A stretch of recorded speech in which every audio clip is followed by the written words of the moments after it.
वैसे बचपन का प्यार अपनी जगह है, लेकिन यकीन मानिए एक मैच्योर्ड लव स्टोरी में जो नजाकत होती है ना, वो आज की डेट में अनुपमा सीरियल में देखने को मिल रही है। अनुज जो है बहाने ढूंढते रहते हैं अनुपमा से मिलने के लिए, लेकिन क्या इनका ये प्यार कभी अपनी मंजिल पा पाएगा इज द बिग क्वेश्चन। देखने में बहुत क्यूट लग रहे हैं, लेकिन कोई जल रहा है। जलने की बदबू नहीं आ रही आपको? वनराज का दिल जल रहा है।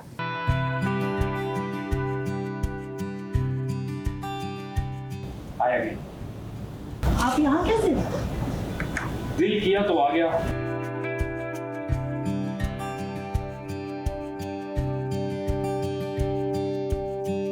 अनुज को जैसे ही मौका मिलता है अनुपमा के करीब आने का, वो कोई भी मौका जाने नहीं देता है।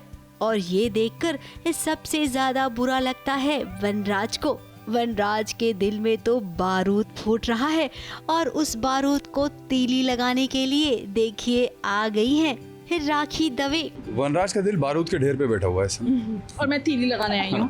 और ये तीली लगाने आई है, तीली लगाती रहती है बार बार, उसमें अंदर काफ़ी तहस नहस होता है मामला।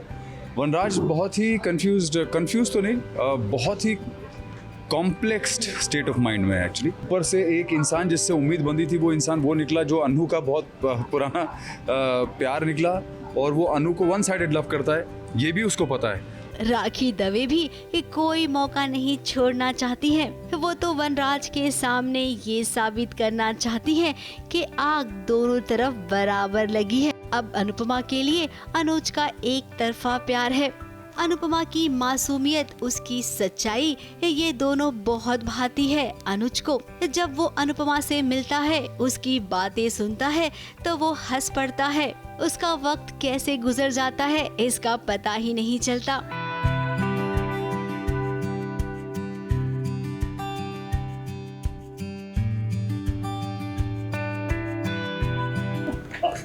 बस मेरा टस गलत जाएगा बस।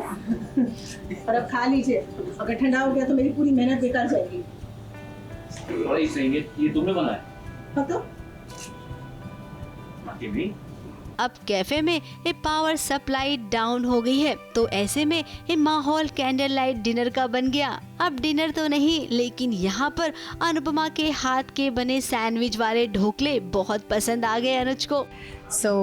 उसके बाद फिर इन्हें जिस तरह से प्रेजेंट किया कान्हा जी बना के, and that was so beautiful. The chemistry, the synergies, जो सारे कैरेक्टर्स की जो इक्वेशंस। और अब जब वनराज को अनुपमा और अनुज को एक साथ देखकर बिल्कुल भी अच्छा नहीं लग रहा है, तो भला बेटे को कैसे लगेगा? बेटे ने तो माँ के सामने अनुज की बेइज्जती भी कर दी। हाँ ठीक है, इन्होंने समर की जान बचाई, उसके लिए थैंक यू सो मच।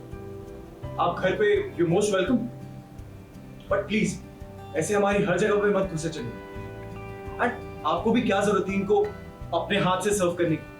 लेकिन ये बेइज्जती केवल सपने में ही थी। तोशु केवल सोच रहा है कि उसने ऐसा किया। अब वो ऐसा करने की सोच भी नहीं सकता, क्योंकि अनुज कपाड़िया को नाराज नहीं कर सकती काव्या। जिंदगी में भी और बाहर आ गई है। कौन अनुपमा घर से बाहर नहीं, बट एक्चुअल में एनर्जी तो बहुत चेंज है, बहुत मजा आ रहा है इनके साथ काम करके। And touch wood, but but in terms of Anupama as a show, और मैंने कुछ अभी रिसेंटली सीन्स देखे तो मुझे साथ में दोनों बहुत अच्छे लग रहे हैं। उसका बॉडी कल घर आ गया था, आज यहाँ आ गया, कुछ ज्यादा नहीं हो रहा है? आएगा जाएगा तभी तो अच्छा दोस्त बनेगा। तोशु डोंट वरी, हर बड़ा आदमी तुम्हारी सास की तरह नहीं होता है जो सिर्फ प्रॉब्लम बढ़ाता रहे। कुछ लोग हेल्पफुल भी होते। मैं तो कहती हूँ कि अनु और अनुज की दोस्ती और गहरी हो जानी चाहिए। अगर ऐसा हो गया तो हमारी सारी प्रॉब्लम्स खत्म हो जाएंगी। अभी तरह मैं इस बात से बिल्कुल श्योर नहीं हूँ पूरी तरह से, मुझे डाउट है, but I am not 100% sure कि अभी अनुपमा की जिंदगी में कोई और उस तरह से आ गया। That will be, it's very early to say something like that. लेकिन ऑफ कोर्स काव्या इस बात से तो बहुत खुश है कि कम से कम एक ऐसा बंदा आया है जो उसके सारे प्रॉब्लम्स, उनकी पूरी फैमिली के प्रॉब्लम्स अभी खत्म कर सकता है। बिकॉज जिस कंडीशंस में पूरी फैमिली अभी रह रही है, तो they really needed a guardian angel. कि अगर अनुज कपाड़िया नाराज हो गया तो क्या होगा काव्या के सपनों का? काव्या तो चाहती है कि अनुज और अनुपमा की दोस्ती बढ़े। दोस्ती से भी ऊपर अगर इनका रिश्ता जुड़े तो उसे कोई फर्क नहीं पड़ता है। खैर अब कहानी बहुत ही दिलचस्प मोड़ पर आ गई है।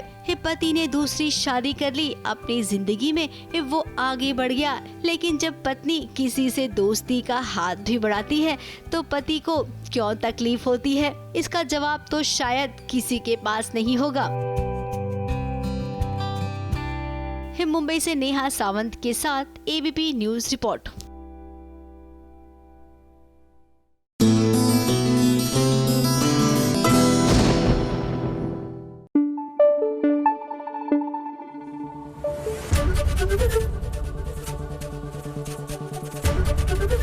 एबीपी न्यूज आपको रखे आगे।